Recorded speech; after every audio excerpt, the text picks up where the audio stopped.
O Senhor esteja convosco.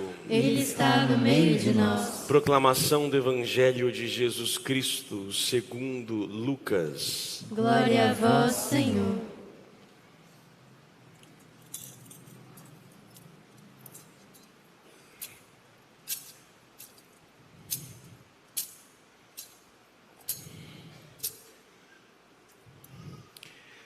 Naqueles dias, Maria partiu para a região montanhosa, dirigindo-se apressadamente a uma cidade da Judéia. Entrou na casa de Zacarias e cumprimentou Isabel. Quando Isabel ouviu a saudação de Maria, a criança pulou no seu ventre, e Isabel ficou cheia do Espírito Santo. Com um grande grito exclamou: Bendita és tu entre as mulheres, e bendito é o fruto do teu ventre. Como posso merecer que a mãe do meu Senhor me venha visitar? Logo que a tua saudação chegou aos meus ouvidos, a criança pulou de alegria no meu ventre. Bem-aventurada aquela que acreditou, porque será cumprido o que o Senhor lhe prometeu. Então Maria disse: A minha alma engrandece o Senhor, e o meu espírito se alegra em Deus, meu Salvador, porque olhou para a humildade de sua serva. Doravante todas as gerações me chamarão bem-aventurada, porque o Todo-Poderoso fez grandes coisas em meu favor. O seu nome é santo, e sua misericórdia se estende de geração em geração a todos que o temem. Ele mostrou a força de seu braço, dispersou os soberbos de coração, derrubou do trono os poderosos e elevou os humildes. Encheu de bens os famintos e despediu os ricos de mãos vazias. Socorreu Israel, seu servo, lembrando-se de sua misericórdia, conforme prometera aos nossos pais, em favor de Abraão e de sua descendência para sempre. Maria ficou 3 meses com Isabel, depois voltou para casa. Palavra da salvação. Glória a vós, Senhor. Que as palavras do Santo Evangelho perdoem os nossos pecados. Amém. Meus prezados, hoje celebramos na liturgia uma solenidade, um dogma mariano, que todos os anos nós fazemos memória, que é do dia 15 de agosto, mas no Brasil nós trazemos para o domingo. E geralmente não tem muito o que falar diferente do que a gente sempre fala todos os anos. Mas como vocês não lembram de nada do que eu falei o ano passado, vai ser novidade para vocês. Então vocês vão dizer: nossa, eu nunca ouvi isso na minha vida. Hoje é impossível não baixar o professor aqui e fazer uma aula de teologia. Hoje a reflexão não é tanto mais existencial no nosso dia a dia, mas é refletir um pouco o que acontece e acontecerá conosco depois que nós morrermos. O dogma da Assunção, ele nos mostra o fim último do ser humano. Vamos tentar então traduzir em algumas palavras. Antes de mais nada, como sempre eu digo, dogma é uma verdade de fé que a igreja proclama. E a igreja chega a proclamar quando, por exemplo, não está claro na Bíblia, mas está claro na Bíblia. Requer um pouco de estudo para que possamos entender. Por exemplo, Trindade. Trindade é um dogma. Podemos dizer, só que não está na Bíblia. E está na Bíblia. O nome Trindade lá não se encontra. Mas é o esforço dos padres da igreja, os teólogos refletirem.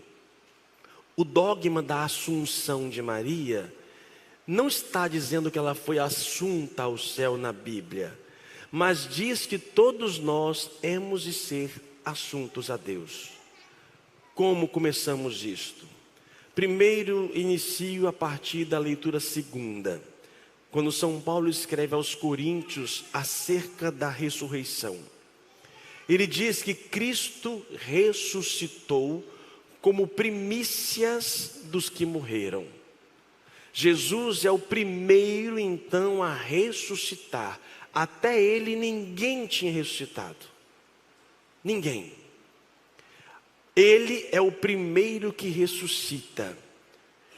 Se por um homem veio a morte e todos morrem, olha o tempo verbal, com Cristo todos reviverão, futuro.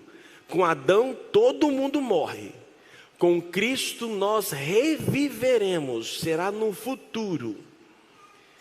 E aqui vem dizer para nós, segue uma ordem. Como será essa ordem de ressurreição? Primeiro Cristo, depois aqueles que pertencem a Cristo por ocasião da sua vinda. Então, por ocasião da vinda, do retorno de Cristo, por esta ocasião, acontecerá a ressurreição dos corpos. O que acontece em Maria é o que ela foi antecipada. Ao contrário de qualquer outro ser vivente, nenhum outro ser, depois de Jesus Cristo, nenhum ressuscitou plenamente como Maria. Como a igreja afirma isto? Primeiro, então, só reforçar a ressurreição. Jesus, depois quando morre, 3 dias ressuscita, fica mais algum tempo na terra e ele ascende ao céu.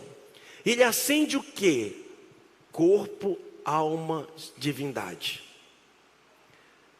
Por influência platônica, Platão fala que o corpo é o cárcere da alma. Daí vão surgir os movimentos gnósticos, gnosticismo, que vai desprezar toda a matéria. Daí também vai surgir a teologia, se podemos dizer, ou a filosofia espírita. O espiritismo, influenciado por esta corrente, também despreza a matéria. Tanto é que você se reencarna várias vezes, num corpo de homem, num corpo de mulher, de vaca, de cachorro, não importa.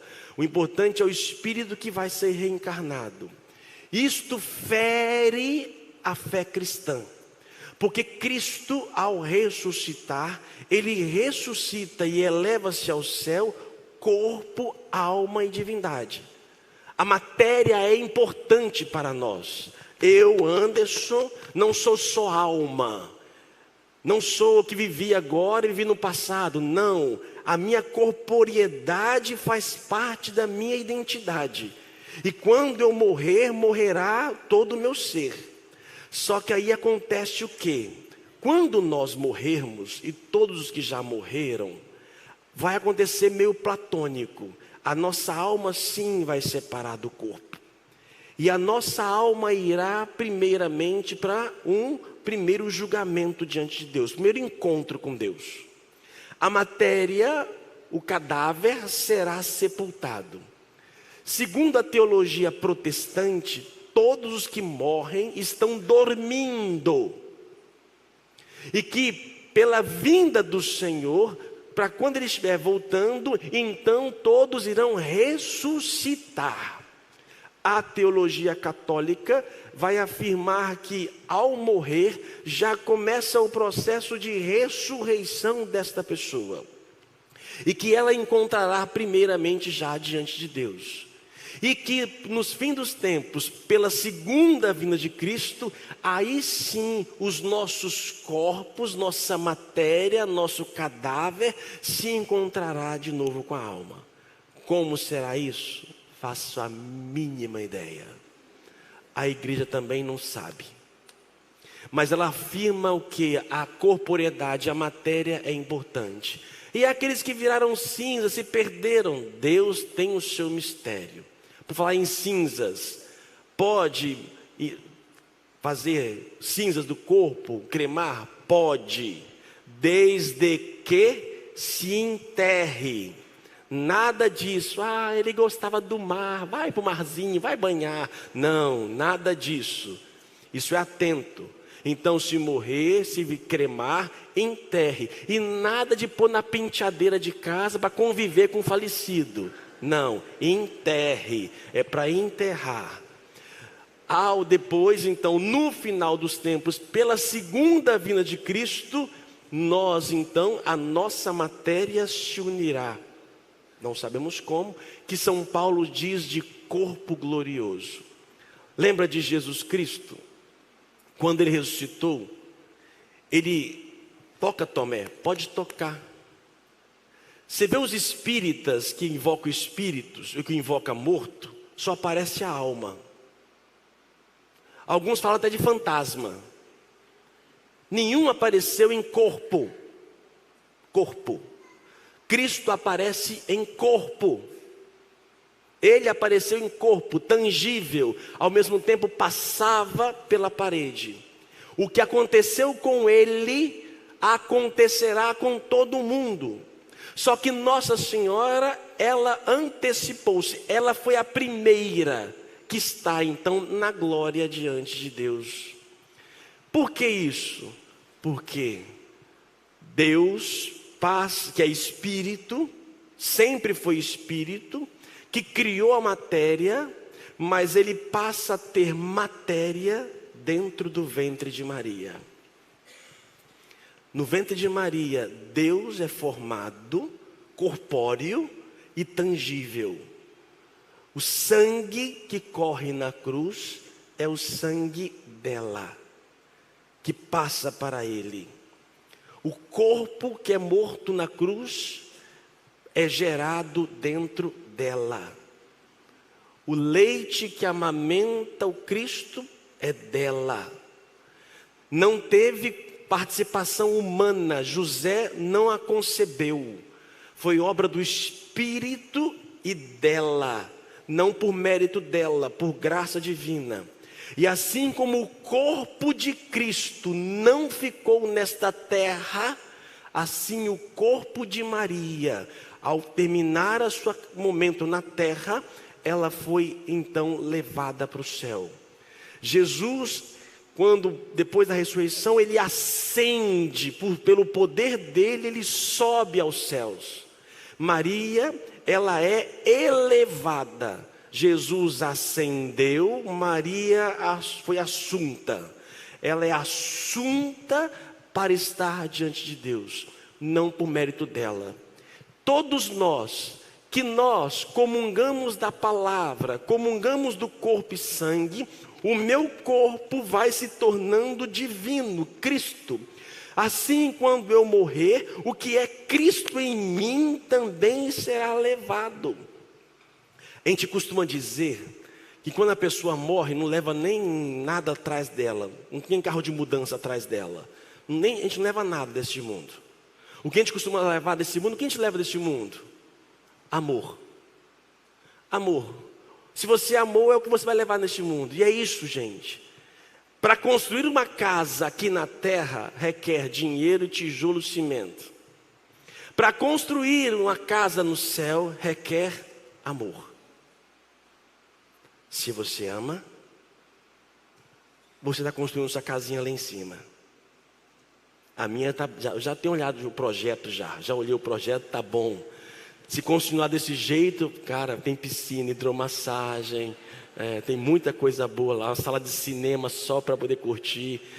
Quanto mais você ama aqui, agora, quanto mais você se prende às coisas terrenas e vive para isso, sua casinha talvez seja um quartinho, um flat, e olhe lá. O que vale a pena viver 80 anos numa mansão e a eternidade no flat, ou o contrário?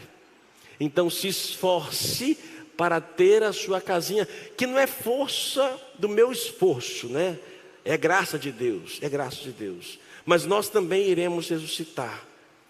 Agora, um outro argumento para justificar a assunção de Maria, lembrando que existe um texto apócrifo, ou seja, não canônico, não está na Bíblia, do início do cristianismo, Você encontra na internet, encontra em português, só digitar lá no Google, a Assunção de morte e Assunção de Nossa Senhora.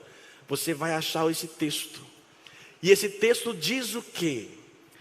Que no dia da dormição de Maria, os apóstolos que estavam distantes foram trazidos para perto dela, se despediram dela.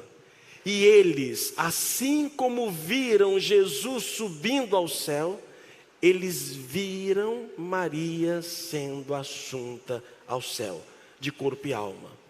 Detalhe pequeno, bebê. De todos os apóstolos, de todos, você sabe onde sepultaram e tem os restos mortais. Agora em maio mesmo, junho, fomos lá na França com um grupo, fomos visitar, não conhecia, o túmulo, os restos mortais de Maria Madalena. Não se tem os restos mortais de Jesus e não se tem os restos mortais de Maria. Pedro está lá em São Pedro, lá em Roma. Paulo está lá em São Paulo, em Roma também. E assim outros tantos, espalhados pelo este mundo afora. Dos dois não se tem. E para finalizar, para não me alongar na aula, uma outra argumentação da Assunção de Maria e da sua importância é a terminologia chamada Arca da Aliança. O que é a Arca da Aliança? É o que Moisés construiu para colocar as tábuas da lei, os 10 mandamentos, que ficou durante anos na tenda. Davi quis construir o templo, não conseguiu. O seu filho Salomão construiu o templo de Jerusalém. Para quê? Para guardar a Arca da Aliança.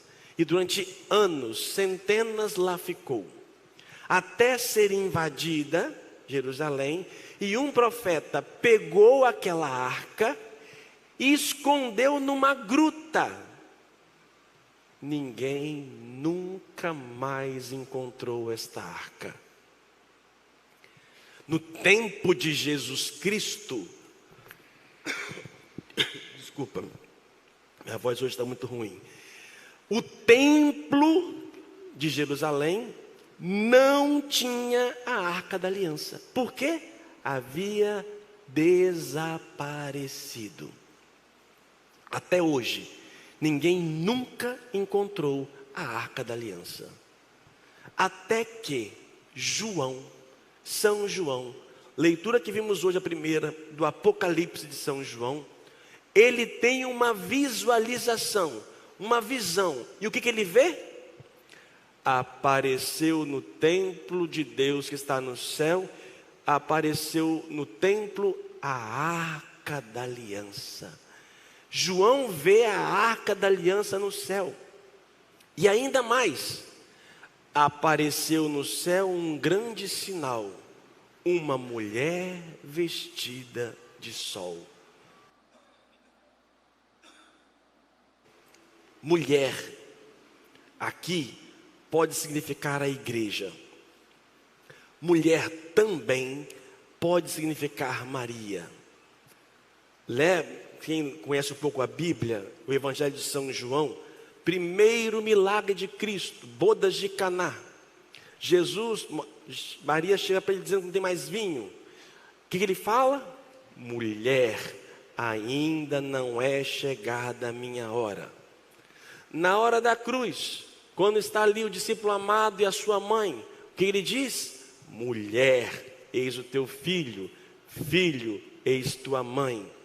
Podemos então interpretar que esta mulher é a igreja, mas é também Maria. João tem uma visão do céu, em que ele vê a Arca da Aliança e também compara essa arca é ao mesmo tempo a mulher. Se a arca guardava tábuas da lei, a nova Arca da Aliança traz em si o Cristo, o Salvador.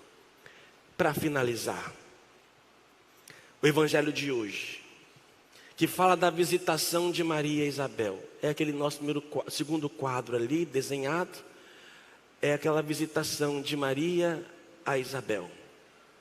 Lucas, ao escrever aqui, segundo alguns teólogos, já do início do cristianismo, viram nesta passagem da visitação de Maria o mesmo que aconteceu com Davi quando foi visitar a arca.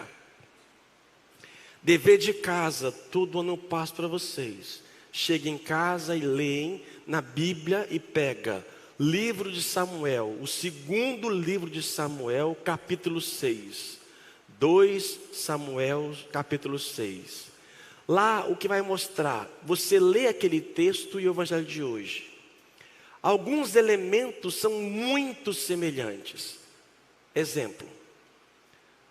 Maria vai para a região montanhosa. Davi vai para a região montanhosa. Lá chegando, Davi dança muito diante da Arca da Aliança. Diz aqui a passagem bíblica que João pulou de alegria no ventre da sua mãe. Isabel diz: como pode a mãe do meu Senhor vir me visitar? Davi diz: como pode a Arca da Aliança entrar na minha casa? 3 meses fica Maria com Isabel. 3 meses fica a Arca da Aliança com Davi. Aqui então a igreja vê, essa Arca da Aliança é a prefiguração de Maria. Bom, meus caros, o que isso tem a ver com a gente? Então, um dia também nós iremos morrer. Pode ser hoje, à noite. Que maravilha, já pensou? Quem tem medo da morte está temendo alguma coisa. Sim, senhora, está temendo sim. Sabe, temos que ter a consciência de que nós aqui somos provisórios, gente. Tem um texto, a carta de Ogneto, início, gravei já esse texto, não vou gravar ainda para vocês do curso de teologia. Nós somos estrangeiros nessa terra. Nós estamos aqui de passagem. O que são 80, 100 anos diante da eternidade? Por isso, preparemos nosso coração. E que nessa hora eu esteja pronto, preparado, ou na graça de Deus, para que eu possa ser assunto ao céu. Se você não for assunto ao céu, você com certeza será assunto no céu. Vão falar de você. Que pena, trabalhou tanto, está lá agora. Ou seja, faça força para ser assunto ao céu, ou senão você será temática de como não subir ao céu a partir da sua vida. Por isso, converta-se. Confesse. Alimente-se de Deus. Cuidado que o mundo nos engana, achando que aqui é a vida toda. Cuidado. Isso aqui vai passar, viu, gente? Existe sim céu e inferno. E existe purgatório. Existe. O homem de hoje quer negar tudo isso.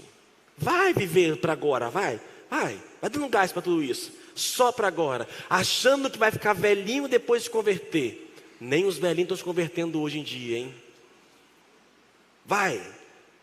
Converta-se. Porque estamos aqui preparando nossa casinha no céu. Tenha uma vida, ame, procure amar. Mas não amor eros não, viu gente? Que amor eros todo mundo faz. Aprenda a ser ágape. Aprenda a ser ágape, amor, doação. E pode certeza, tendo isso, não tenha medo. Cara, eu fico imaginando fechar os olhos para cá. Imagina fechar os olhos aqui e ver a glória de Deus. Deve ser bonito demais da conta. Deve ser muito bom, gente. Deus é tão perfeito que nos fez ter gosto de viver aqui. Mas o que será depois não se compara. Por isso, desprenda-se, desagarre dessas coisas terrenas. Aprenda a viver para o alto, porque lá é a vida eterna. Louvado seja o nosso Senhor Jesus Cristo. Para sempre seja louvado. Creio em Deus, Criador do céu e da terra,